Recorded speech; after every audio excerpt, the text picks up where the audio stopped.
అనారోగ్యం, ఉద్యోగం, వ్యాపారం అప్పులతో బాధపడుతున్నారా? వెంటనే JKR గురువు గారికి కాల్ చేసి ఈ వెబినార్ లో జాయిన్ అవ్వండి. ముకుంద జ్యువెలర్స్ సమర్పించు అందమైన జీవితం కార్యక్రమానికి స్వాగతం. నమస్తే కళ్యాణ్ గారు. నమస్తే జయ గారు. కళ్యాణ్ గారు, రాజు అనే ఒక ఆయన మనకి మెయిల్ చేశారండి. నాకు అతను మెయిల్ చూసినాక ఈ రోజుల్లో ఇలాంటి వారు కూడా ఉన్నారా, ఉన్నందుకు చాలా సంతోషం, చాలా హ్యాపీగా అనిపించిందండి. ఒక మంచి విషయానికి, తనకు సంబంధం లేని ఒక విషయానికి సంబంధించి మన దాకా వచ్చాడు.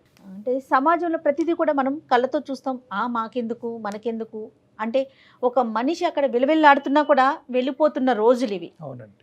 అలాంటిది సమాజంలో జరుగుతున్న ఒక చిన్న ఇన్సిడెంట్కి సంబంధించి తన రెస్పాన్సిబిలిటీగా తీసుకొని మన దాకా తీసుకొచ్చాడండి.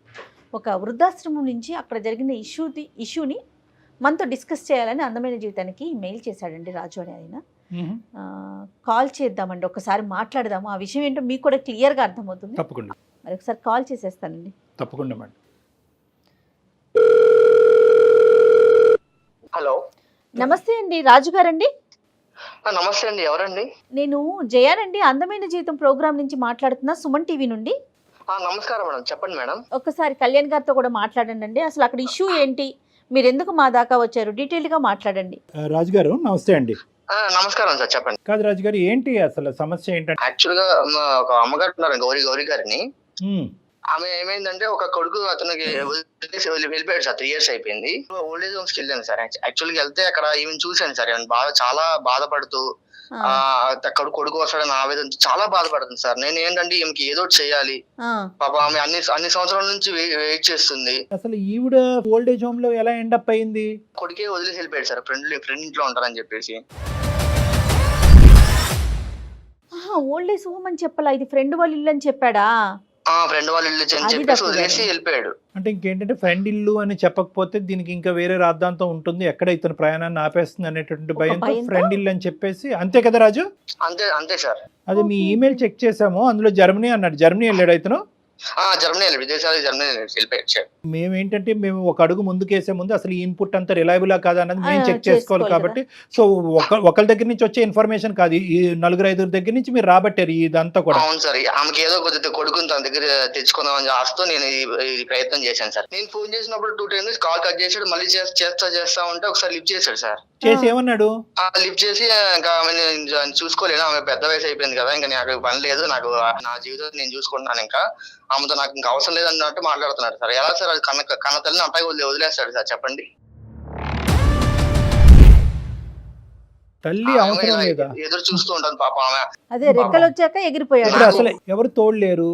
ఇప్పటికైనా ఇప్పుడు ఈ పరిస్థితి అనేటటువంటి దాంతో ఇప్పటికైనా ఈవిడ అవగాహన వచ్చిందా ఈవిడికి? ఇంకా 3 years నుంచి పాపం పొద్దున్న లేగడం, పాపం బట్టలన్నీ చదువుకోవడం, రెడీ అవడం, కొడుకు వస్తాడని చెప్పి ఎదురు చూపులు చూడడం, పాపం ఆతురత చూస్తుంటే నాకు ఎంత బాధ అనిపిస్తుంది సార్. పాపం చెప్పండి, కొడుకు వస్తాడు ఎక్కడ ఆయనేమో రావట్లేదు, ఫోన్ లిఫ్ట్ చేయట్లేదు. నేను మాట్లాడుతుంటేనేమో అతనేమో నాకేం సంబంధం లేనట్టు మాట్లాడుతున్నాడు. అక్కడ ఓల్డ్ ఏజ్ హోమ్ లో వాళ్ళు దాన్ని నిర్వహించే వాళ్ళు కానీ వార్డెన్స్ వాళ్ళు ఉంటారు కదండి, వాళ్ళు ఏమంటున్నారు రాజు గారు?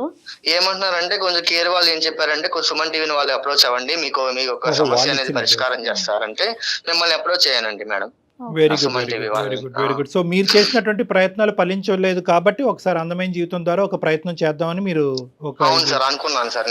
అవును సార్, మీకు అవ్వట్లేదు సార్, వాళ్ళు చెప్తే ఇలా చెప్పాను సార్. యూజువల్ గా మనం చూసేటటువంటి సందర్భాలు ఏంటంటే జయ గారు, అతనికి పెళ్ళి అయింది, కోడలు వచ్చింది, భార్య వచ్చింది, భార్య ఏమో వచ్చి అత్తగారిని స్వీకరించడానికి రెడీగా ఇక్కడ ఫైనాన్షియల్ కాంట్రిబ్యూషన్ చేయడానికి ఇష్టపడట్లేదు కాబట్టి కొడుకు ఈ విధంగా అని అంటారు. కానీ పేగు తెంచుకొని పుట్టిన కొడుకే వదిలేసి వెళ్ళిపోయినందుకు అలాంటి అసలు అంత సెల్ఫిష్ పర్సన్ ఉన్నందుకు మనం సెల్ఫిష్ అనేది చిన్న పదమే. ఎందుకంటే తల్లి ప్రేమ దగ్గర యూజువల్ గా అన్ని చోట్ల సెల్ఫిష్ అనేది చూస్తాం, కానీ తల్లి ప్రేమ దగ్గర చూడకూడదు కూడా. తల్లి అనేటటువంటి మనిషి అవసరమే లేదు నాకు అనేటటువంటి మాట అతను నోట్లోంచి వచ్చిందంటే కనుక సెల్ఫిష్ అనే పదం చిన్నది అయిపోతుంది. Anyway, all said and done. కాదు, ఇప్పుడు మనం గౌరీ గారితో మాట్లాడాలి అంటే ఎలా రాజు గారు? అంటే మనకు ఇప్పుడు మీరు చెప్పేదంతా కరెక్ట్, ఒక మానవతా దృక్పథంతో మీరు ముందుకొచ్చి చేశారు అనేటటువంటిది మాకు నమ్మకం కలగాలి అంటే గౌరీ గారితో మాట్లాడేదానికి అవకాశం ఉందా? ఆయన ఏమైందంటే నా దగ్గర తెచ్చి పెట్టుకున్నాను సార్, 15 రోజులు అవుతుంది. ఆమె ఇంకే ఏమంటుందంటే, మా కొడుకు వస్తాడు, చాలా రోజులు నేను వెయిట్ చేస్తాను, నా కొడుకు నాకు పక్క నా ప్రేమ ఉంది నా కొడుకు మీద, పక్క వస్తాడని చెప్తే ఆమె అదే ఆతురతతో ఉంది సార్ పాపం. అదేలేండి, బహుశా ఓల్డ్ ఏజ్ హోమ్ వాళ్ళు అందరూ కూడా అదే మాట చెప్పుంటారు. ఈ రోజు రాజుగారు కూడా అదే చెప్తున్నారు. కానీ ఆవిడ నమ్మకం ఆవిడది. ఎందుకంటే కనీ పెంచి ఇంత చేసిన తర్వాత కొడుకు అలా ప్రవర్తిస్తాడని ఏ తల్లి మాత్రం అనుకుంటారు? ప్రపంచం అంతా వచ్చి రాడు అని చెప్పినా కూడా వస్తాడు అన్నట్టే మాట్లాడుతుంది ఆవిడ. గౌరమ్మతో మాట్లాడొచ్చా? మాట్లాడచ్చు మేడం, నా పక్కనే ఉన్నారు, మాట్లాడచ్చు. అవునా ఒకసారి. హలో గౌరమ్మ గారు నమస్తే అండి. నా పేరు నమస్తే సార్. సుమన్ టీవీ అందమైన జీవితం నుంచి నా పేరు డాక్టర్ కళ్యాణ్ చక్రవర్తి. నాతో పాటు జయ గారు కూడా ఉన్నారు. నమస్తే అమ్మా. నమస్తే అమ్మా. ఏంటమ్మా పరిస్థితి ఏంటమ్మా? మీ అబ్బాయి ఎక్కడున్నాడు? ప్రస్తుతం మీరు ఎక్కడున్నారు? మీ అబ్బాయి ఎక్కడో బయట దేశాల్లో ఉన్నాడు అని విన్నాము. ఎప్పుడు వస్తామని అనుకుంటున్నాడు? ఎన్ని సందర్భాల్లో మీరు మాట్లాడు?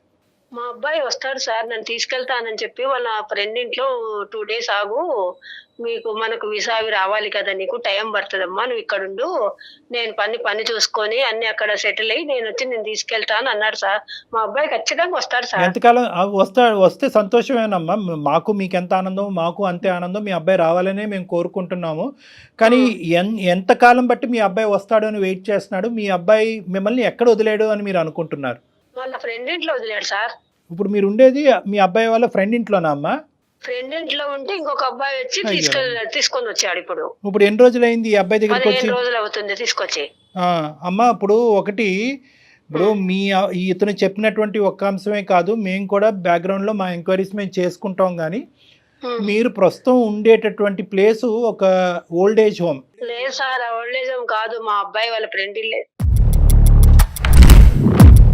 సరే, అది ఎవరి ఇల్లు అన్నది తర్వాత మాట్లాడదాము.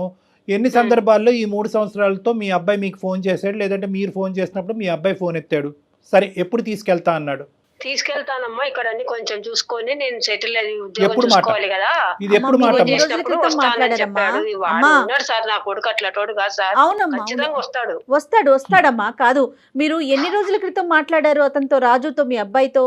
నేను మాట్లాడక చాలా రోజులైందమ్మా. ఎందుకనమ్మా మరి మీరు ఫోన్ ఎందుకు చెయ్యట్లేదు, లేదా అతను ఎందుకు చెయ్యట్లా మీకు? నేను ఫోన్ చేస్తున్నా గానీ పాపము ఏ పరిస్థితులలో ఉన్నాడో వాడు కూడా. ఏం పరిస్థితుల్లో ఉంటే ఫోన్ ఎత్తడం? మరి మీరు ఎలా పెంచారు, పెద్ద చేశారు? వేరే దేశం పంపించడం అంటే చిన్న విషయం కాదు. ఎలా పంపించారమ్మా మీరు? కడుపుతో ఉన్నప్పుడు గర్భసంచికి కూడా కొంచెం ఫాల్ట్ ఉంది, బతుకుతే ఇద్దరిలో ఎవరో ఒకరే బతుకుతారని చెప్పారు. ఆ దేవుడి అదృష్టం వలన ఇద్దరం బతికాము. కానీ గర్భసంచి తీసేసారు, ఇక మళ్ళీ పిల్లలు పుట్టరు. మా బాబుకు 3 ఏళ్ళప్పుడు మా వారు చనిపోయారు యాక్సిడెంట్ లో. అయ్యో. ఇంకా ఉన్నది కొంచెం అంతో ఇంతో కొంచెం ఆస్తి ఉంటే ఆ పని ఇది చేసుకొని నా కొడుకు, మేము ఇట్లా పోతానమ్మా, నేను విదేశాలకు పోతాను, అక్కడ బాగా సంపాదించుకోవచ్చు, అక్కడే అది చేసుకోవచ్చు అంటే, సరే నా కొడుకు కోసం అని చెప్పి డిగ్రీ బీటెక్ చదివించాము. అది అయిపోయిన తర్వాత అక్కడికి వెళ్ళాలంటే అన్ని తెచ్చుకొని కొంచెం డబ్బులు ఖర్చు పెట్టి అన్ని చేసుకున్న తర్వాత 23 ఏళ్ళప్పుడు వెళ్ళాడు. మీకున్న ఆసరాగా ఉన్న ఒక ఇంటిని కూడా మీరు అమ్మేశారని తెలిసింది. అవునమ్మా, అన్ని అమ్మేశామమ్మా, ఏం లేదు. వాళ్ళ ఫ్రెండ్ ఇంట్లో నన్ను 2 days ఉండు, అన్ని పాస్పోర్ట్ వీసా రావాలి కదా, నేను తీసుకెళ్తానని నా కొడుకు కోసము నేను అన్ని చేసిన. నా కొడుకు మంచోడమ్మా, వస్తాడు. వృద్ధాశ్రమంలో పడేసి వెళ్ళాడమ్మా. కంప్లీట్ గా మీకు టోపీ వేసి మోసం చేశాడు. ఇంత ఘోరాతి ఘోరం అంటే, ఒక కొడుకు ఒక తల్లిని ఇంత ఘోరాతి ఘోరంగా మోసం చేయటం అనేది నేను చూడలేదు ఇక్కడ. గౌరీ గారు, మీరు ఇంత కష్టపడ్డారు, చిన్నప్పటి నుంచి మీ కొడుకుని పెంచి ఈ స్థాయి వరకు తీసుకొచ్చారు. ఇతని మానసిక పరిస్థితులు ఏమైనా లోపం ఉందమ్మా? చిన్నప్పటి నుంచి ఏమైనా స్వార్థపూరితమైన ఆలోచనలు, తల్లి అంటే ప్రేమ అంటే ఎక్కడికక్కడ అవసరం? అట్లా ఏం లేదు సార్, తల్లిని బాగా చూసుకుంటాడు. అసలు అందరు ఎందుకు ఎలా మాట్లాడుతున్నారు? కాదు సార్, మా అబ్బాయి ఖచ్చితంగా వస్తాడు. మీ అబ్బాయి గురించి మీరు ఆవగించేంత తప్పు కూడా చెప్పట్లేదు, కానీ వస్తాడు అందరూ అలాగే మాట్లాడుతున్నారు. ఇక్కడ వదిలిపోయారు, వాళ్ళు నిన్ను ఇట్లా వదిలేసిపోయారు, వీళ్ళు నిన్ను ఇట్లా వదిలేసిపోయారు, రకరకాలుగా మాట్లాడుతున్నారు సార్. లేదు, ఏ ఇబ్బందిలో ఉన్నాడో ఏమో.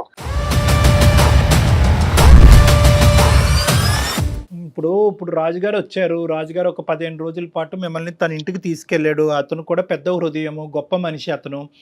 ఎంతో మంది కానీ ఈ విధంగా ఆలోచించేటటువంటి మనస్తత్వం ఉండదు. ఈ రోజుల్లో అలాంటి వ్యక్తి మీకు ఉండటం, అతను చేసేటటువంటి ప్రయత్నం ఈ రోజు ఫలించుంటే మీరు మీ అబ్బాయి దగ్గర ఉండేవారు. కానీ అతని ప్రయత్నాన్ని కూడా విఫలమయ్యే విధంగా మీ అబ్బాయి ప్రవర్తించాడు. 2 సార్లు ఫోన్ కట్ చేశాడు, ఒకసారి ఫోన్ ఎత్తాడు. అసలు నాకు అంటే ఈ మాట చెప్తున్నాను, నాకు చాలా బాధగా ఉంది, మీకు బాధ కలుగుతుంది. మీ అబ్బాయి అన్న మాట అంట, నాకు ఎటువంటి బంధాలు లేదు, నాకు ఎటువంటి ప్రేమ ఆప్యాయతలు లేదు, నాకు అసలు తల్లి అనేటటువంటి బరువు బాధ్యతలు కూడా నాకు వద్దు అని అంటున్నాడంట. ఇదేం విడ్డూరం? లేదు సార్, ఏ ఇబ్బందిలో ఉన్నాడేమో మా అబ్బాయి, వస్తాడు సార్ నా కోసం. పోనీ రాజు గారు నిన్ను తీసుకొచ్చి అక్కడ పెట్టుకున్నాడు, 15 రోజుల పాటు చూసుకుంటున్నాడు. పోనీ మీ దగ్గర ఏమైనా ఆర్థిక ఆర్థికపరమైన పరిస్థితులు ఉన్నాయా, ఆ డబ్బులన్నీ లాక్కోవడానికి రాజుగారు ట్రై ఏమన్నా అబద్ధం చేస్తున్నారా, చెప్తున్నాడా? అతను ఏమైనా డబుల్ గేమ్ ఆడుతున్నాడా, పోనీ మీ దగ్గర ఏమైనా ఉన్నాయా, మిమ్మల్ని డైరెక్ట్గా అడుగుతున్నాను, ఇతను ఏమన్నా మీ దగ్గర నుంచి రాబట్టాలనే ప్రయత్నం ఉందా రాజుగారు కరెక్ట్ మనిషా కాదా? నా దగ్గర ఏం లేవు కదా సార్ ఏమీ లేదు, మీ తీసుకోవడానికి. దగ్గర చిల్లు గవ్వ కూడా లేదు. మేము చేసేటటువంటి కొన్ని ఎంక్వైరీస్ లో రాజుగారి యొక్క పరిస్థితి కూడా కనుక్కున్నాం. అతను ఇలాంటి సేవా కార్యక్రమాలు ఒక ఎన్జిఓ ఆర్గనైజేషన్ నడుపుకుంటున్నాడు, ఒక సామాజికవేత్త, ఇలాంటి మంచి కార్యక్రమాలు చేసుకుంటూ పోతా ఉంటాడు. అతనికి ఇంకొక ఆలోచన, ఇంకో అవన్నీ ఆశ నాకు అంటూ లేదు. తెలియదు సార్, మా అబ్బాయి ఫ్రెండే పంపించినాడు తీసుకొచ్చినాడు అని నేను అనుకుంటున్నాను. అదే మీరు ఇంకా ఆ లూప్ లోనే ఉన్నారు. కాదుమా, 3 ఏళ్ళు అవుతుంటే గౌరమ్మ ఒక 5 నిమిషాలు మీతో మాట్లాడటానికి టైం లేదా అతనికి? మీరు ఇది అది వాడే ఎందుకు- ఇబ్బందులలో ఉన్నాడు, అక్కడ ఏం ఇబ్బంది ఉద్యోగం అమ్మా? దొరకాలి కదమ్మా. 24 గంటలు తల్లితో మాట్లాడటానికి ఒక అమ్మా. 5 నిమిషాలు కేటాయించలేడా రోజులో? ఒక ఫోన్ మాట్లాడతాడు, వస్తాడు, నా కొడుకు నా కోసం ఖచ్చితంగా వస్తాడు. సరే, మీ బలమైన నమ్మకమే ఫలించాలని మేము ఇప్పటికీ కూడా అనుకుంటున్నాం. మా తరపున మేము కూడా ఒక ప్రయత్నం చేసి అసలు అతను ఏమంటాడు అనేది, ఎందుకంటే తల్లిగా మీరు అంత బలంగా మీ అబ్బాయిని ప్రేమిస్తూ అతనే వస్తాడు కాపాడుతాడు అనేటటువంటి ఆలోచన మేము రివర్స్ చేయాలని అనుకోవట్లేదు. అతను అంటే ఏమైనా మార్పు ఇదేళ్ళ తేవాలని పెంపకంలో మా అబ్బాయిలో అట్లాంటి ఫాల్ట్ ఏమన్నా ఉంటే నాకు తెలిసేది కదా సార్. అలాగా ఎప్పుడు బిహేవ్ చేయలేదు. పాయింట్ అదే మాకు విచిత్రంగా అనిపిస్తుంది. ఎందుకంటే మీరేమో అతను ఇంత అతని యొక్క ప్రేమగా- స్వార్థపూరితమైనటువంటి ఆలోచనతో డబ్బులు ఇక్కడ తీసేసుకుని విదేశాలు వెళ్ళిపోయి అతని అవసరాలు తీర్చుకునేటటువంటి వ్యక్తిత్వం ఈ 21-22 సంవత్సరాల్లో ఒక 23 అవగింజంతా మీకు ఏళ్ళప్పుడు కనిపించట్లేదు మీకు. సో మీ మనసులో ఉండేటటువంటి, ఒక్క నిమిషం వినండి గౌరవ్ గారు, మీ మనసులో మీ కొడుకు మీద ఉండేటటువంటి ప్రేమ, ఏదైతే అభిప్రాయం ఉందో అది మేము మార్చాలి అని అనుకోవట్లేదు. అసలు అతని మనసులో ఏం దాగి ఉంది అనేది ఒకసారి ఫోన్ అతను డైరెక్ట్గా జర్మనీ అయినా కూడా మేము కనెక్ట్ చేస్తాము. ఈ ఏదైతే సంభాషణ నేను జయ గారు రాజు గారు ఉంటామో ఈ సంభాషణలో మీరు ఉండొద్దమ్మా. అతను వెనక నుంచి ఏం మాటలు మాట్లాడతాడు అనేటటువంటిది మీకు సంబంధం లేదు. మీరు వెనక్కి తప్పుకుంటే నేను రాజుగారు జయ గారు మీ అబ్బాయితో మాట్లాడతాం. మీ అబ్బాయి పేరేంటమ్మా? సతీష్ సార్. రాజుగారు అతని దగ్గర మీరు ఆ తీసుకున్నాం. నెంబర్ మాకు ఒకసారి మెసేజ్ పంపిస్తారు ఈ నెంబర్కి. తప్పకుండా పంపిస్తాను సార్ మీకు. హలో సతీష్ గారు నమస్తే అండి, నా పేరు జయ అండి. నేను సుమన్ టీవీ అందమైన జీవితం ప్రోగ్రామ్ నుంచి కాల్ చేస్తా ఉన్నాను. నాతో పాటు డాక్టర్ కళ్యాణ్ చక్రవర్తి గారు కూడా ఉన్నారు. మీతో ఒక చిన్న విషయం మాట్లాడదామని కాల్ చేశామండి. Is it right time? Yeah, ఒక్క నిమిషం అండి, డాక్టర్ గారు మాట్లాడతారు. బాబు సతీష్ నమస్తే నాన్న. సార్ నమస్తే సార్. 2 దేశాల మధ్యన యుద్ధం ఎలా అయితే జరుగుతుందో ఆ యుద్ధానికంటే పెద్ద ప్రాబ్లం ఇది. కాసేపు ఓపిక్గా మీరు వినాలి అని మేము ఆశపడుతున్నాము, కోరుకుంటున్నాము. తొందరపడి ఫోన్ కట్ చేయకండి, ఎందుకంటే ఇది ఇంటర్నేషనల్ కాల్. మేము చాలా పెద్ద రెస్పాన్సిబిలిటీ తీసుకుని మీకు చేయటం జరుగుతుంది. మీరు కట్ చేస్తే కనుక మళ్ళీ మీరు అందుబాటులో రాకపోతే కనుక ఇక్కడ ఒక ప్రాణానికి చాలా భయంకరమైనటువంటి అన్యాయం చేసినటువంటి వాళ్ళు మనం అవుతాం అనేది నా అభిప్రాయం. కాబట్టి దయచేసి ఓపిక్గా వినండి, ఆలోచించండి, అడిగే ప్రశ్నలకు కొన్ని సమాధానాలు చెప్పండి.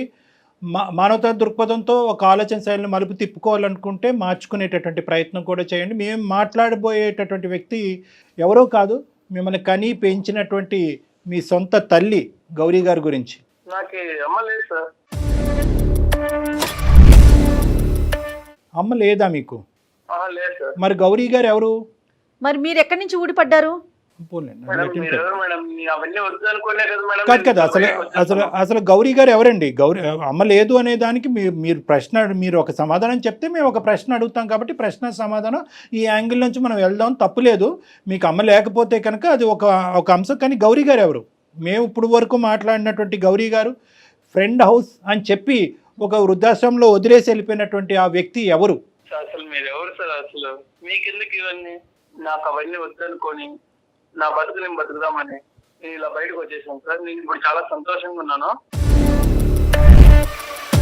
ఏమండి, నేను ఎవరు అని అడిగారు కాబట్టి నేను చెప్తున్నాను. నేను ఒక మనిషిని, ఓకే, మానవత్వం ఉండేటటువంటి 2 మనుషులు ఇక్కడ అందమైనటువంటి జీవితంలో ఒక కార్యక్రమాల్లో కూర్చుని మానవత్వాన్ని కాపాడేటటువంటి ప్రయత్నంలో ఒక 4గురికి సహాయపడాలనేటటువంటి ఉద్దేశంతో, ఇంకా మానవత్వాన్ని చంపేయకుండా దాన్ని నరికి పోగులు పెట్టకుండా కాపాడేటటువంటి ప్రయత్నం చేసేటటువంటి ఒక ఆలోచన శైలితో ప్రయత్నం చేసుకుంటూ ముందుకు వస్తున్నాయి 2 మనుషులు మేము. మీరు మనిషి అయితే కనుక, మళ్ళీ చెప్తున్నాను, మీరు మనిషి అయితే కనుక ఒక్క 2 నిమిషాలు కూల్గా కూర్చుని మేము అడిగేటటువంటి 2-3 మాటలకి సమాధానం చెప్పండి చాలు. గౌరీ గారు ఎవరు? మీరు ఎవరైనా వాట్ ఎవర్, అదంతా నేను నా సంతోషం కోసం, నా బతుకు కోసం ఓల్డేజ్ హోమ్ లో చేర్చడం జరిగింది. ఆవిడ మీ ఏదో బయటకు వచ్చాను, నా కష్టాలు నేను పడుతున్నాను, నా బతికేదో బతుకుంటున్నాను. మంచిదే, అమ్మ లేదనుకున్నాను. మీ బ్రతుకు మిమ్మల్ని బతకద్దని ఎవ్వడూ అనలేదు, మీ భవిష్యత్తుని చూడొద్దని ఎవరు అనలేదు, మీ సుఖాలు మిమ్మల్ని అనుభవించొద్దని ఎవరు అనలేదు. వినండి, ఒక్క నిమిషం, ఇవన్నీ అనుభవించండి, ఈ సుఖాలన్నీ మీ భవిష్యత్తును నిలబెట్టుకోండి, 1కి 100 కోట్లు సంపాదించండి, దాని గురించి మేము అనట్లేదు. మీ తల్లి మీకు చేసిన అన్యాయం ఏంటి, పాపం ఏంటి? తల్లి నీకు ఏ విధంగా భారమైంది? సార్ నాకు వద్దు సార్ ఈ తలనొప్పులు, ఈ బాధ్యతలు. గడుగుడ్డు వద్దు కాదు, జర్మనీ వెళ్ళక ముందు వదిలేకపోయావా మీ తల్లిని? వద్దేంటయ్యా, వద్దు, నీ ఇష్టం ఏంటి? అసలు బంధాలను వద్దంట కాదు కళ్యాణ్ గారు, అసలు ఆవిడే లేకపోతే తను ఎక్కడి నుంచి వచ్చాడండి? ఈ రోజు జర్మనీలో కూర్చొని ఎలా మాట్లాడగలుగుతున్నాడు? ఏ వయసు అప్పుడు మీ నాన్నగారు చనిపోయారు? ఏం మాట్లాడుతున్నారు మీరు సతీష్ గారు? నా చిన్నప్పుడే చనిపోయారు. చనిపోయిన తర్వాత ఎవరు చూసుకున్నారు? ఎవరు నిన్ను కాపాడారు? ఎవరు చదివించారు? ఎవరు నీకు గోరుముద్దలు తినిపించారు? ఎవరు నీ ఆలన పాలన చూసుకున్నారు? నీకేమైనా డిమెన్షియా, మెమరీ లాసా? అక్కడ ఇండియాకి వచ్చి ఇప్పుడు ఆమెతో ఉండి ఆమె సేవలు చేసుకుంటూ కూర్చోవాలా సార్? అరే రావద్దురా బాబు, నువ్వు ఇండియా రావద్దు. నిన్నెవడు రమ్మని చెప్పాడు? నువ్వు ఇండియా రావద్దు. కానీ ఇక్కడ నీకు ఒక తల్లి అనేటటువంటి ఒక వ్యక్తి ఉంది కదా, ఆవిడ బాగోగులు చూసుకోవాల్సినటువంటి బాధ్యత నీకు ఉంది కదా. ఇంత స్వార్థం నేను ఎక్కడ చూడలేదు నానా. ఆవిడ ఒక ఆలనా పాలన చూసుకోవాలా, ఆవిడ తిండి తింటుందా, ఆవిడ ఆరోగ్య పరిస్థితులు ఏంటి, ఆవిడ పరిస్థితి ఏంటో తెలుసా? లైన్లో రాజుగారు ఉన్నారు, అతను చెప్తాడు కావాలంటే ఎంత భయంకరంగా ఉందో ఆవిడ పరిస్థితి. ప్రతిరోజు అంటే నువ్వు వస్తావని చెప్పి విమానంలో ల్యాండ్ అవుతావు, ఆవిడ ఇంటి ముందు ల్యాండ్ అవుతావు అని చెప్పి పెట్టి బేడ సర్దుకుని విమానం ఎక్కించుకుని వెళ్తావని చెప్పి పిచ్చిది వెయిట్ చేస్తుందంట. ఆవిడ మానసిక పరిస్థితి ఎలా ఉందో, నీ తల్లి మానసిక పరిస్థితి నీకు అర్థమవుతుందా? నాకు ఆ బరువు బాధ్యతలు అవన్నీ నాకు వద్దు సార్. నాకు ఆ తలకాయ నొప్పులు వద్దు. నేను ఇక్కడ మంచిగా సెటిల్ అవుదామని వచ్చాను. నేను ఇక్కడే మ్యారేజ్ చేసుకుని, ఇక్కడే అమ్మాయిని మ్యారేజ్ చేసుకుని, గ్రీన్ కార్డ్ తీసుకుని ఇక్కడ హ్యాపీగా ఉంటాను. నాకు ఆవిడ వద్దు సార్. వద్దు అని చెప్పడానికి కారణం ఏంటి సతీష్? నిన్ను తిట్టాలనిపించట్లేదు, కొట్టాలనిపిస్తుంది. నిజంగా నేను ఈరోజు నిజంగా ఎప్పుడు నేను ఈ మాట అనలేదు, కొట్టాలని అనిపిస్తుంది. అసలు అతను ఏం మాట్లాడుతున్నాడు? కాన్షియస్ లో ఉండి అసలు ఉన్నావా? మాట్లాడుతున్నాడా? పోనీ ఒక్క అంశం చెప్పు. మీ తల్లి గారి గురించి మొత్తం 21, 22 నువ్వు బీటెక్ చదివి కంప్లీట్ చేసి ఆమె జర్మనీ ఆవిడ ఆస్తులన్నీ అమ్మేసుకుని ఆ డబ్బులతో అక్కడ పారిపోయావు కదా, అప్పటి వరకు మీ తల్లి నీ జీవితంలో చేసినటువంటి ఒక్క ఆవగింజంత అన్యాయం, కష్టం, నష్టం ఏదన్నా ఉంటే నాకు చెప్పు. ఏం చేశారు సార్? కన్నారు, ఆయన చనిపోయారు. ఎవరు ఆయన? మీ నాన్న? ఆయన అంటే ఆయన ఏంటయ్యా? ఏం మాట్లాడుతున్నావు నువ్వు? వెళ్ళిపోయారు కదా సార్. చనిపోయారు. వెళ్ళిపోయారు సార్. అయితే వదిలేసి వెళ్ళిపోయారు. ఆ తర్వాత మీ అమ్మ వెళ్ళి ఇంకో 2 పెళ్లిళ్ళు చేసుకుందా? ఆమె ఏమి వదిలేయలేదు కదా నిన్ను. నా జీవితం గురించి నేనే ఆలోచించుకొని ఆ ఉన్న డబ్బులతో, ఆ ఉన్న ఆస్తితో నేను చదువుకొని వీడేదో సంపాదించినట్టు మాట్లాడుతున్నాడు. అలా కాదయ్యా, మీ అమ్మ పడినటువంటి కష్టం ద్వారా వచ్చినటువంటి పైసాతో నువ్వు చదువుకున్నావు కదా, ఎందుకు నీ బ్యాక్గ్రౌండ్ ఎందుకు మర్చిపోతున్నావు? నీకేమైనా మెంటల్ ప్రాబ్లం ఉందా, డిమెన్షియా ఉందా, మరుపు ఉందా? ఎందుకంటే నార్మల్ స్థాయిలో ఉండేటటువంటి చదువుకున్నటువంటి చదువు అసలు ఆ సందర్భం, తల్లి కొడుకుల ప్రేమకి చదువు అనేటటువంటిది ఆ సందర్భం. కానీ నువ్వు చదువుకున్నావు, ఎంత బాధలు పడుతూ నిన్ను ఈ స్థాయి వరకు తీసుకొచ్చింది. ప్రతి అంశం చూసిన తర్వాత ఇంత నువ్వు కఠినంగా మాట్లాడుతున్నావు అంటే కనుక అసలు నీ మైండ్ ఉందా, పోయిందని నాకు డౌట్గా ఉంది. ఎందుకు నాన్న? ఇప్పుడు నువ్వు గ్రీన్ కార్డ్ కావాల్సినటువంటి ఒక అమ్మాయిని పెళ్లి చేసుకుని అక్కడే సెటిల్ అవుతాను అంటున్నావు అంటే గ్రీన్ కార్డ్ గురించే చేసుకుంటావా, లేదంటే ఒక బంధం గురించి చేసుకుంటావా? ఈ బంధాలు వద్దు కానీ ఆ బంధాలు కావాలా నీకు? నీకు పెళ్లి కావాలి, భార్య కావాలి, పిల్లలు కావాలి, మరి నీకు తల్లి వద్దా?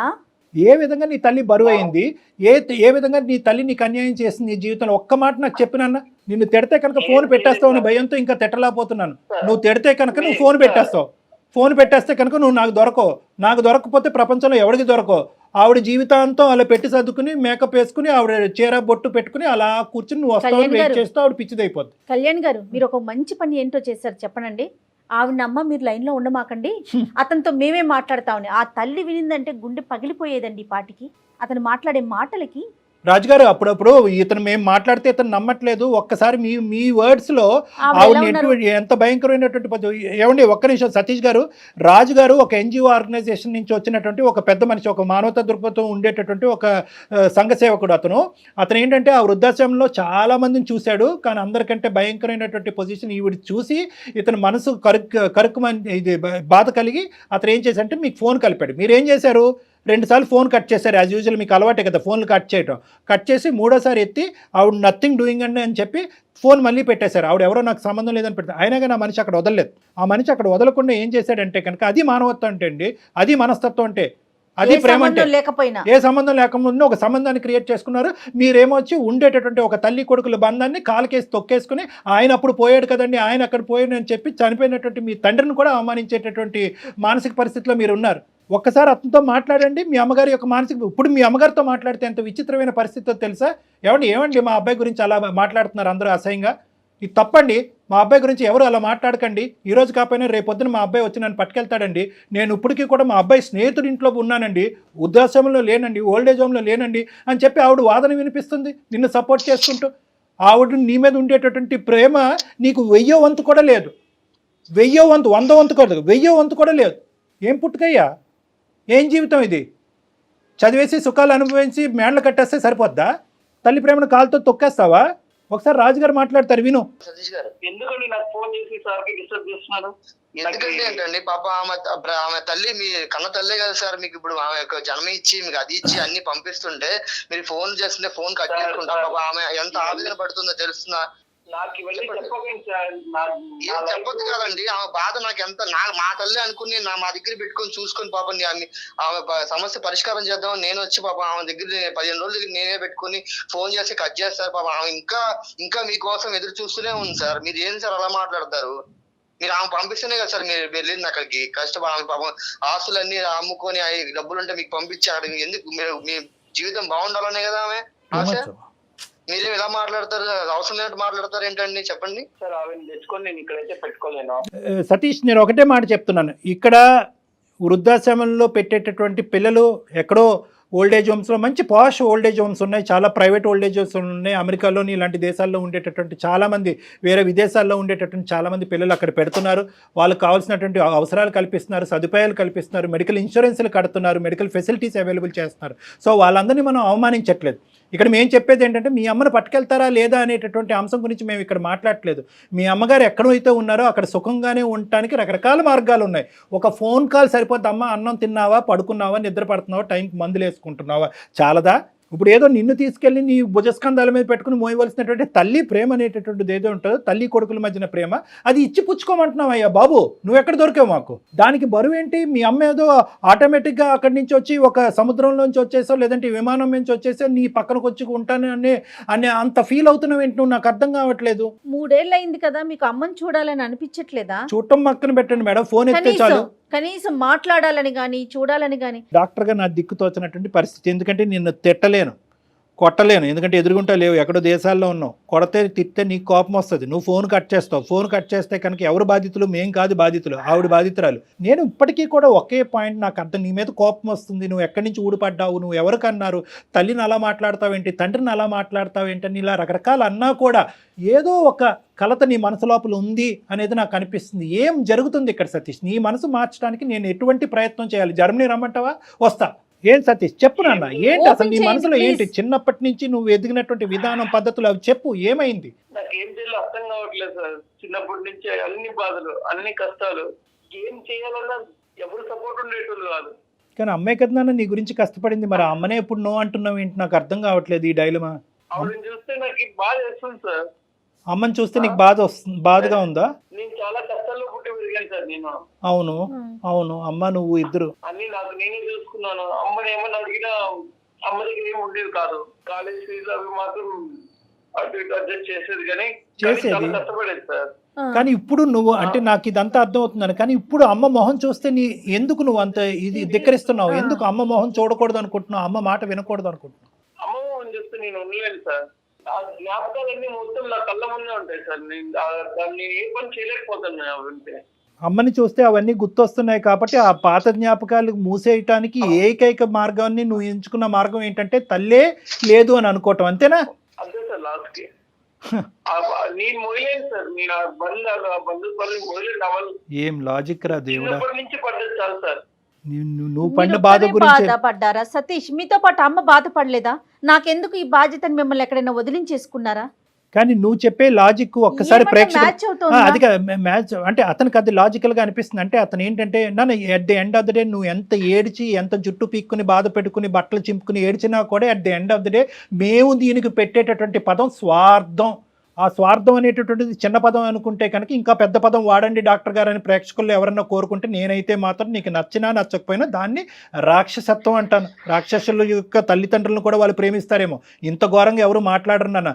నీ లాజిక్ ఏంటంటే సార్ చిన్నప్పటి నుంచి నేను అనుభవించాను, ఆ 20-21 ఇయర్స్ పాటు నాకు కావాల్సినవన్నీ తిన్నాను, నాకు కావాల్సినటువంటి సుఖాలన్నీ అనుభవించాను, నేను ఇవే మాటలు మాట్లాడతాను నాన్న. ఎందుకంటే కనుక మీ అమ్మ కష్టాన్ని నువ్వు ఇక్కడ ఒక రికగ్నైజ్ చేయకుండా మీ అమ్మ పడినటువంటి కష్టాన్ని అంతా కూడా స్వార్థపూరితంగా వాడేసుకుని నీ తిండికి నీ తిప్పలకి అన్నిటికీ వాడేసుకుని, చదువుకు వాడేసుకుని, అమెరికా వెళ్ళటానికి జర్మనీ వెళ్ళటానికి వాడేసుకుని, ఈరోజు నాకు ఆ పీడకలు ఉన్నాయి, ఆ భయంకరమైనటువంటి జ్ఞాపకాలన్నీ ఉన్నాయి, ఈ జ్ఞాపకాలన్నీ కూడా జీవితాంతం నేను స్మరిస్తూ ఉండలేను, మా అమ్మని చూస్తే ఆ జ్ఞాపకాలు ఇంకా ఎక్కువైపోతాయి, కాబట్టి ఈ జ్ఞాపకాలు ఈ మెమరీస్ నా పాస్ట్ చైల్డ్హుడ్ మెమరీస్ నేను ఫేడ్ అవుట్ చేయాలి అంటే మా అమ్మకు ఒక దండం పెడుతున్నానంటే ఇదేం న్యాయం నాన్న? డాక్టర్ గారు అసలు అలా గుర్తొస్తా ఉంటుందండి? లేదు సార్, అదే అంటున్నాడు అతను. అమ్మకి అసలు ఉండదు, అమ్మ బాగుండాలంటే ఒక పని పూజ చేయాలి. చేయాలమ్మా, ఆవిడ పాదాబంధనం చేసుకుని పూజ చేయాలి. నువ్వు ఒక డిప్రెషన్లో ఉన్నావు, నీకంటూ ఒక భయంకరమైనటువంటి ఒక మానసిక వేదన, ఒక డిప్రెషన్ చిన్నప్పటి నుంచి బహుశా ఏంటంటే ఆ బాల్యం పోయిందని అనుకుంటున్నావు, తండ్రి లేక నానా అవస్థలన్నీ నేను పడ్డాను కష్టాలని చెప్పి ఈరోజు మీ అమ్మగారికి గుడ్ బై చెప్తున్నా. కానీ ఒక్కసారి ఆ తల్లి యొక్క వేదన నువ్వు విను, నువ్వు ఇలా మాట్లాడితే కనుక నేను ఈ కుర్చీ నుంచి లేచి వెళ్ళిపోతా. రాజు గారు, సార్ చెప్పండి సార్. గౌరమ్మ గారికి ఒకసారి ఫోన్ ఇవ్వండి, సతీష్ గౌరమ్మ గారు మాట్లాడుకుంటారు, తల్లి కొడుకులు ఇద్దరు మాట్లాడుకుంటారు. బాబు అమ్మ చెప్తే ఎలా ఉన్నావు? ఎక్కడున్నా ఇన్ని రోజులు అమ్మని గురించి పట్టించుకోకుండా రోజు కల్లో కొడుతున్నావురా.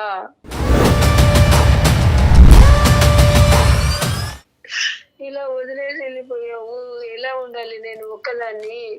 పిచ్చిదాని లెక్క అయిపోయి రోజు నీ కోసం ఎదురు చూస్తూ ఉన్నాను. ఇలా ఈ రోజు వస్తావు 3 ఏళ్ళు అయినాయి అని చెప్తున్నారు. రోజు నీ కోసం ఈ బస్సు ఈ కారు అన్ని చూసి ఎప్పుడు ఫోన్ చేసినా ఫోన్ మాట్లాడవురా. ఎందుకు ఎక్కడ పోయినావు? ఇన్ని రోజులు ఎక్కడ ఉన్నావు? ఈ అమ్మని గురించి పట్టించుకోకుండా పిచ్చిదాని లెక్క అయిపోయినారా నాయన. నన్ను క్షమించమ్మా, నా జీవితం కోసం నేనే స్వార్థంగా ఆలోచించుకుని తప్పని చూసానమ్మా. నిజంగానే వదిలేనమ్మా. నిన్ను చూడకుండా నేను ఉండలేను నాన్న, నన్ను తీసుకెళ్ళు. గౌరమ్మ గారు, మీ అబ్బాయి చాలా పని ఒత్తిడిలో ఉన్నాడు. ఓకే, ఆ పని ఒత్తిడిలో ఉండటం వల్ల సరైనటువంటి సమయం సందర్భం చూసుకుని ఇండియా రాలేనటువంటి పరిస్థితిలో ఉన్నాడు. మీ అందరం ఏంటంటే మీ అబ్బాయి మంచోడు కాదనో, నిన్ను ఒంటరిదాన్ని చేశాడు, నిన్ను అనాథం చేశాడని చెప్పి మేమే ఇంకొక పిచ్చాభిప్రాయానికి వచ్చాము. మా అభిప్రాయంలోనే తప్పు ఉంది, మీ ప్రేమే గెలిచింది. మీరు అనుకున్నట్టుగానే మీ అబ్బాయి పెర్ఫెక్ట్, మీకు తగినటువంటి కొడుకు మీ అబ్బాయి. అయితే ఆ అబ్బాయి తొందరలోనే ఇండియా వస్తాడు, మిమ్మల్ని తీసుకుని జర్మనీ వెళ్తాడమ్మా. ఓకేనమ్మా?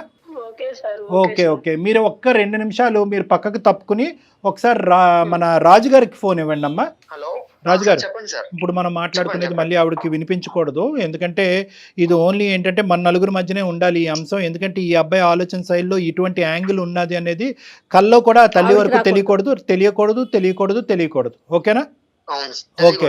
ఎందుకంటే కనుక ఇప్పటికీ కూడా ఆవిడ ఆ భ్రమలో ఉంది అంటే కనుక అదే భ్రమలో ఉండేవండి. ఎందుకంటే ఒక 100 మంది వచ్చి అమ్మ నీ కొడుకు వెళ్ళిపోయాడమ్మా, నీ అనాథం చేశాడమ్మా, ఎప్పటికీ తిరిగి రాడన్నా కూడా ఆవిడ నా కొడుకు ఖచ్చితంగా తిరిగి వస్తాడు, మీరందరే పొరపాటు పడుతున్నారు అనేటటువంటి ఆ తల్లి స్థాయి ప్రేమని మనం ఎప్పటికీ కూడా ఆవిడ జీవిత కాలంలో ఎప్పటికీ కూడా మనం అది డైల్యూట్ చేయకూడదు.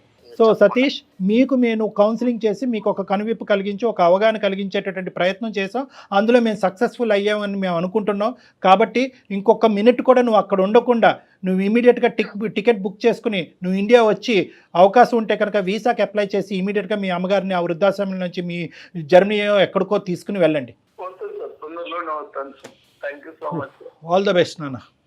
చాలా సంతోషం అండి. రాజు గారు, చెప్పండి సార్. మీకు శతకోటి వందనాలు. మామూలుగా కాదండి, శతకోటి వందనాలు. మీలాంటి వాళ్ళు ఇంకా ఈ ప్రపంచంలో ఆవిర్భవించాలి, ఇంకా పుట్టుకు రావాలి, మీలాంటి మనసులు ఇంకా ఉండాలి అనేటటువంటి మంచి ఉద్దేశంతో నేను సెలవు తీసుకుంటున్నాను. Thank you very much. మన ప్రోగ్రామ్ అన్ని దేశాల్లో చూస్తున్నారు కదా మేడం. సో అందరికీ కూడా అన్ని దేశాల్లో ఉండేటటువంటి అందరి ప్రజానికానికి మనం ఒక మంచి మాట చెప్పాలి అనేటటువంటి ఉద్దేశంతో ఈరోజు ఈ ఎపిసోడ్ ఉపయోగపడుతుందని నేను అనుకుంటున్నానమ్మా. పిల్లలందరికీ కూడా. ఎందుకంటే అందరూ అంటూ ఉంటారు, సార్ మా అమ్మ నాన్న అక్కడ ఉండిపోయారు, అరే కోవిడ్ టైంలో మా అమ్మ నాన్నగారు దగ్గర రాలేదు, కొన్ని సందర్భాల్లో తండ్రిని తల్లిని కానీ కోల్పోయి వీసా పర్పస్ సర్వ్ అవ్వట్లేదని చెప్పి రానటువంటి వాళ్ళు ఉంటారు. అందరికీ ఒకటే మాట, మీరు వచ్చినా రాకపోయినా ఇక్కడ ఉండేటటువంటి వ్యక్తుల యొక్క బాగోగులు దగ్గర నుంచి పర్యవేక్షించి చూసుకుంటూ మాట్లాడుతూ వాళ్ళు నెగ్లెక్ట్ చేయకుండా మీరు దూరంగా ఉన్నా కూడా వాళ్ళంటూ ఉండేటటువంటి వాళ్ళు ప్రతిరోజు మీ కుటుంబంలోనే, అక్కడ మీ దేశంలోనే, మీ ఇంట్లోనే తిరుగుతున్నట్టుగా మీరు భావిస్తూ వాళ్ళతో ఒక బంధాన్ని కంటిన్యూ చేయటం అనేటటువంటిది చాలా ఇంపార్టెంట్. నెంబర్ 1, ఎన్ని లక్షలు ఎన్ని కోట్లు పెట్టి ఎంత పాష్ వృద్ధాశ్రమంలో మీరు మీ తల్లిదండ్రులు పెట్టినా at the end of the day సంవత్సరానికి ఒకసారి కానీ 2 సార్లు కానీ వాళ్ళ దగ్గరికి రావటం అవకాశం ఉంటే కనుక మీరు వాళ్ళని తీసుకుని వెళ్ళి మీ దగ్గర పెట్టుకోవటం అనేటటువంటిది ఒక సాంప్రదాయం, ఒక బంధుత్వం, ఒక విధమైనటువంటి ఒక ప్రేమ, ఒక ఆప్యాయత.